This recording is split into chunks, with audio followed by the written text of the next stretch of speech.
Can you hear me all right? Okay. This is Dan Jones with Stu Reid. Mr. Reid, tell me why you came to Ashland. Because I didn't want to work for somebody else all my life, and I wanted to work for myself. And there was an opportunity to come to Ashland and start a business of my own. Did you come here with anybody to start a business with? Came here with my wife. Okay. What was the community like when you first came here? Very small. You think it's small now. Well, it was very small then. When we first moved down here, we came to look to see about buying a house or renting a house. There were 3 houses for sale in the whole greater Ashland area. So we did buy one. There were 2 places to eat. There was a little place called Brownie's, a hamburger joint, and then there was a restaurant where the Wachovia Bank is now. They were the only places to eat in the town. You could put a cannon out in the middle of number 1 highway and shoot it north, and you wouldn't hit a damn thing. Really? Wow. There was just no traffic on number 1. That's insane. In your mind, what makes Ashland so special? I think the people. About your family background, what do you remember about your grandparents? My mother's parents, I did not know at all. Mother was born in France. She came to this country as a World War I war bride. Her parents never came over, and I never went over there. My father's parents came from the Valley of Virginia, and my grandfather lived with us for, I guess, 10 or 15 years when I was a kid growing up, until he died. Why did he live with you guys? He and my grandmother separated after he had 12 children. They figured they better get away from each other. But they separated, and he lived with us, and she just went around to different places. What did you do when you went to go see them? What did I do? Well, yeah, did you ever visit? I visited very often. Yeah, okay. And my grandfather lived with us. Yeah, oh, that's okay. Did they ever talk about, or did your grandfather ever talk about his youth or have any stories about his life? No. Okay. He worked in the coal mine some. He talked about that. Yeah. Tell me about your job when you came here. When I came here, I worked in Manassas for 11, 12, 13 years at the Baker Funeral Home there. And I tried to get Mr. Baker to say that he would like to, for me to have the place when he died, that I could buy it. But he wouldn't enter into a contract with me, so I didn't want to stay there and waste my time. So I found that an old widow lady, a maiden lady, owned a funeral home here in town, Crew in Clayton, and she was not happy with her manager. And so I came down and talked to her, and a funeral supply salesman, a casket salesman, rigged this deal up and everything. He said that when he first talked to her, Miss Chris asked, "What does he go to church? Is he religious?" She said, Graham said, "Well, yes, Miss Chris, he's Catholic." She said, "Oh no, he won't work here." And all those children, no, indeed, won't work here. And he said, "Well, he's probably not going to have a whole lot of kids." But she sold me the place. And I had to take her nephew with it as a minor stockholder. But anyway, we were successful, and her business has gone well down because it wasn't run properly. So we built it up, and I think we got up to the point that we were doing maybe 90 calls a year.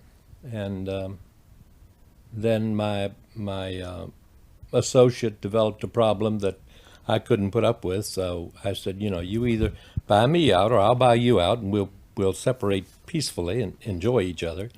And so he did. He got some money to buy me out, and I was going to go to work for one of the big funeral homes in Richmond. Yeah.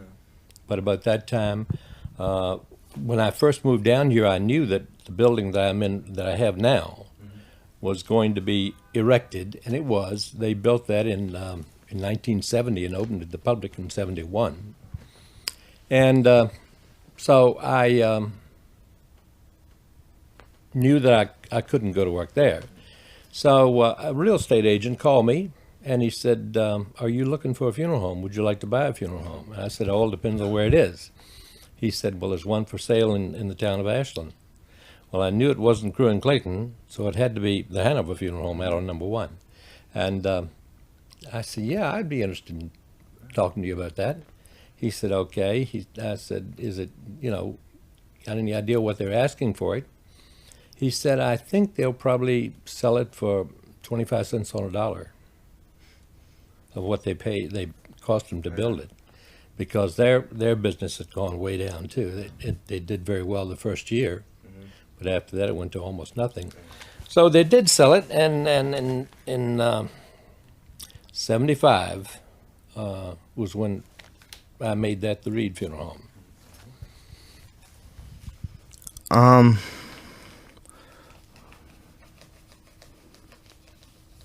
How long have you been working there now? From 75 until now. I sold the business, just the business. I sold the business in 96, and I officially retired in 96. Which school did you attend? Mortuary school. College? I went to William & Mary for 2 years. And that was before there were the volume of scholarships that there are now. I did not come from a wealthy family, and I think Randolph Macon offered me a $25 scholarship when I graduated from high school in 47. Didn't want to take that off? No. So I went to William & Mary and spent 2 years there, and it came to the point that I knew I was going to have to drop out of school and work for a while. I was working 3 jobs and going to school, and I knew I was going to either have to drop out of school and save some money and come back, or change my vocation. So my roommate, his father was a funeral director in Florida, and he would send all these magazines to his son, trying to entice his son to maybe go into the business, Well, the son had no desire to go into the funeral business, no. But he hooked me. Yeah. So I went to the funeral home owner in Manassas and asked him if I could serve my resident traineeship there, and he wouldn't let me. He was afraid that I would open up against him after I got my license or something like that. So at that time there was an old funeral home in Occoquan. You know where that is? No, I do not. Occoquan, yeah, down on the river, Potomac. Hall Funeral Home. And I went down and talked to the old gentleman, and he said, yeah, come on, I'll take you. Well, I got a real varied apprenticeship, resident traineeship. And I was there for 2 years. And let's see, I finished my resident traineeship, and I went in the Army for 2 years, stationed in Alaska. That was before Alaska was a state, and I got overseas pay for serving in Alaska. So when I came back, I applied to Pittsburgh Institute of Mortuary Science, and I was up there a year, and then came back and took my state boards and got my license. So I was licensed in 56. What were your experiences when you were in the Army in Alaska? It really wasn't bad up there. That was when the Korean War was going on, or the police action, whatever they call it. And we had people up there that had been in the Army and stationed in Alaska. They had been there for 10 or 15 years.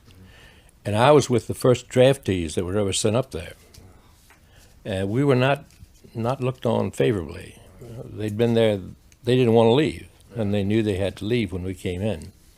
So, but we had people that would volunteer to go to Korea to get out of Alaska. Really? Was that bad? Oh yeah, it wasn't bad really. Was It wasn't bad duty, and if you wore the proper clothing, you didn't get frostbitten or anything like that. And I worked in an office all the time. I had a good deal. I was a food service inspector. I had a Gray's registration MOS, and I inspected mess halls. So It was really good, and I had a warrant officer over me, a Mr. Kenkowski, who was from Baltimore, and he'd take a little nip once in a while, and he'd be asleep in the back, and I'd go out and do whatever I wanted, and it was okay with him. So I was fine. I wasn't bad at all. Good duty. What were the major differences between your education and your parents' education? My mother graduated from high school. My dad probably got a third grade education at the most. In what ways did having a college in your town affect your life? Yeah, there's so many things here in this town that the townspeople can do and can be a part of that they don't take advantage of. You have a lot of speakers that come to the college all the time. You have a lot of programs, things that productions you put on, and people don't take advantage of them, and they should, because it's a tremendous opportunity. I think we're fortunate to be to have Randolph-Macon here. Now, I don't want to see Randolph-Macon buy any more property. I think Randolph-Macon's big enough right now. I hate to see it go off the tax rolls. Because when they buy the property, it goes off the tax rolls. But it's good to be in a college town. It really is, if you take advantage of it. Any particular memories about the events at Randolph-Macon, or that they happen around at Randolph-Macon? Oh, I remember one thing especially. Let's see, I forget how many years ago. It was in the summertime. In fact, we had not even put in air conditioning in this house yet. When we bought it, it was not air conditioned. So it had to be just a year or so after we bought the house. And it was in about this time of year. And I was sitting in the living room, and the door was open. Janet had already gone to bed. And all of a sudden, this guy came in the front door, and he said, "This is the dullest damn party I've ever been to in my life." And he just went the wrong way. Instead of going College Avenue that way, he came this way. He was one of the fraternity boys up there. But, we can sit in the summertime if you're outside. You can hear the band playing and stuff like that, and you can enjoy it. Did your family attend church?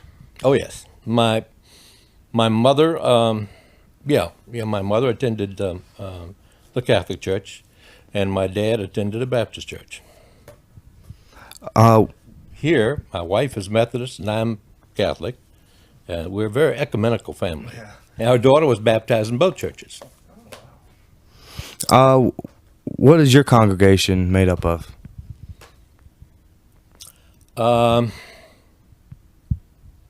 You mean older, young? Older, young, ethnicity? It's predominantly Caucasian. We have a few black families. We have maybe 2 or 3 Spanish-speaking families, but the rest of them are just run-of-the-mill Americans. What were some of your earliest childhood memories? Living in the country, way out in the country. Where did you live exactly? We lived in a place called Buck Hall, which was south of Manassas. It's not even a place anymore. I think what's the name of it? The Prince William Parkway goes right through the middle of it now. So it's not there anymore. But we lived I rode the school bus to school, and I remember my youngest sister was still going to school with me at that time. And I think I was about in the 4th grade. But my mother let my sister stay home from school because she was sick. And I wanted to stay home from school. And she said I had to go to school. So I went to where the bus stops, and I stayed behind the bend in the road until the bus left. And then I was scared to go home. So I walked to school. And that was walking about 10 miles. But I got there in time to catch the bus to come home. I bet you did. I hope you did. What did you do for fun as a child? Well, living in Manassas, We went to Washington a lot. We had the Milk Bar there in town, which, you know, there wasn't a whole lot of things to do except to be in school and participate in athletics and literary things at school. What was the greatest joy or sadness of your childhood? Oh, God, I have no idea. My childhood's been so long ago. Yeah, that's true. God. This is also memory class. Probably a great joy of childhood was Christmas and Easter, because our grandfather lived with us, and he probably enjoyed Christmas at his age more than we did, maybe. He was always the first person up on Christmas morning and Easter morning, always, and he'd wake us up, and he always made a black egg. He would take a boiled egg and put lard on it, and then some soot out of the fire and make the egg black. And we had to make a nest for the Easter Bunny to lay eggs when I was little. And so he'd always put a black egg because he said we didn't deserve, you know, the other ones. Well, we got the other ones too. But he enjoyed it, and we enjoyed being with him. And my mother, until the day she died, she loved Christmas. Loved decorating and baking and making stuff for the tree and stuff like that. Where were your children born? Just one, and she was born right here in Ashland. We moved down here in January of '69, and she was born in December on our mother's birthday. At St. Mary's. Who made the decisions about housekeeping, the budget, and taxes? I think it's sort of a joint thing. Tell me about your neighborhood and your neighbors. Right here. Yeah. Well, we have 2 vacant houses on the street now. Across the street, a lady that lives over there, she works in the heart transplant unit at MCV. Very nice lady. Her mother is 90 years old, and today Janet said she'd been out working in the yard all day long. All day long in the heat, 90 years old. There's next door, the youngest kids are twins who are in college now. They're good neighbors. And then up the street, well, across the street, there's Pat, and she's a maiden lady, and her mom was a third joy to be around, and probably one of the reasons why we moved into this house when it became vacant. And then her aunt used to live next door, and she was a pistol. Thoroughly enjoyed her, and we miss her, we really do. But the lady that lives there now is a librarian in Sandston Elementary School. And then there's a PhD that lives up the street. They're good people. It's a good mix of people. What do you think is most important to the people in your neighborhood? To get this damn road finished right now. That would be a big help. That would be very good, yeah. It's not as bad now as it was, but it's to keep the neighborhood safe. I think that's the most important thing, because a lot of, the people that live in this neighborhood are getting up in my age. I'm 77, and they're getting up at my age, and it's, you want to be careful. You want to make sure that it's a good place to live in, and it is. And they help each other. Is it mostly just so most of the problems are Randolph Macon just trying to buy more property? That's as far as I'm concerned, yeah. How much you party, I don't care. Would your neighborhood have any gathering places, or would you have any community picnics or? We have, let's see, last year, Janet and I had I forget, it was in the fall. It was beginning to get cool, just before, cold weather set in. We had a get-together on the driveway and invited all the neighbors. I think there were 25 or 30 of us. Had drinks, we furnished the food and everything. And the Martins over here always have a Christmas party and various and sundry things. What do you know about the original Henry Clay Inn? The original. The original. Well, the original used to be up here on the vacant lot. Okay. And it burned in 1946. And then the PhD that I was telling you about, the Martins, they built the Henry Clay Inn, the one current Henry Clay Inn. Wow. And it's all got deep pockets. It has 18 rooms in it. It's furnished with antique reproductions. But the Henry Clay Inn, that was a successor to the Henry Clay Hotel that was over on the campus where Randolph-Macon is now. And that's why Randolph-Macon came here, was because the hotel was there. Yeah. Randolph-Macon came here with 7 students. Do you know anything about Hughes's drugstore? Oh, yes. We used to deal with Hughes's drugstore. yeah. Yes. Now I didn't know Doc Hughes. Let's see. I guess it was his father, Doc's father, that originally started the drugstore, and then Doc had it, and then David was the pharmacist when we came here, his son, and we've known David since we've been here, and we know his two boys. His wife died.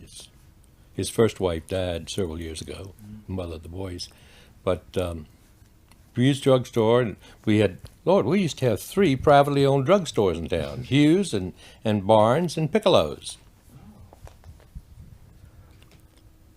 Do you know anything about Duke's Market? Oh yes, yes, the best meat in town. Yeah. Absolutely. Mr.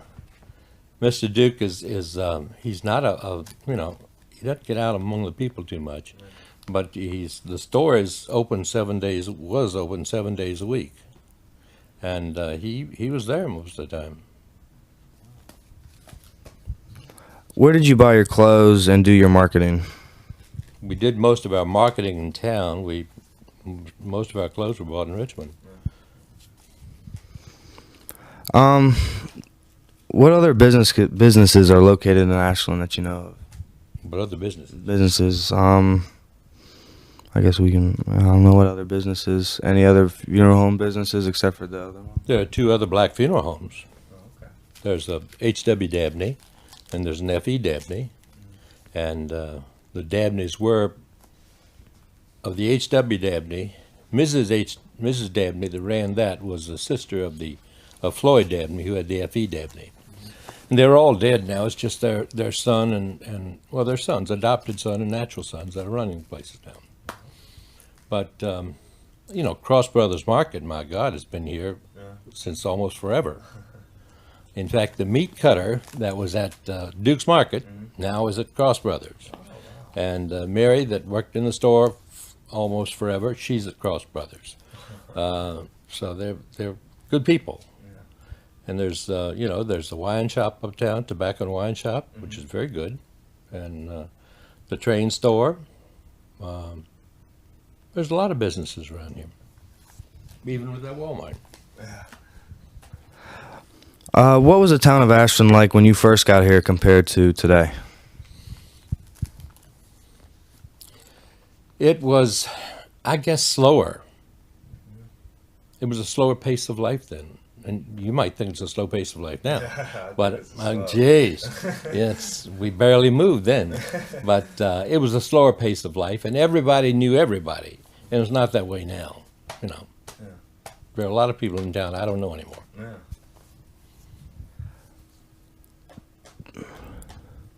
What do you remember about the train service in Ashland? When we first came down here, there was no train service in town. The Amtrak just went straight through and never stopped. I forget exactly when train service was restored, but the train station, which is the visitor center now, the train station was vacant, boarded up for a long time, and then the town or the R.F.P. Railroad sold it to the town for $1. and they made it into a visitor center. And I worked there one day, usually one day a week, volunteer.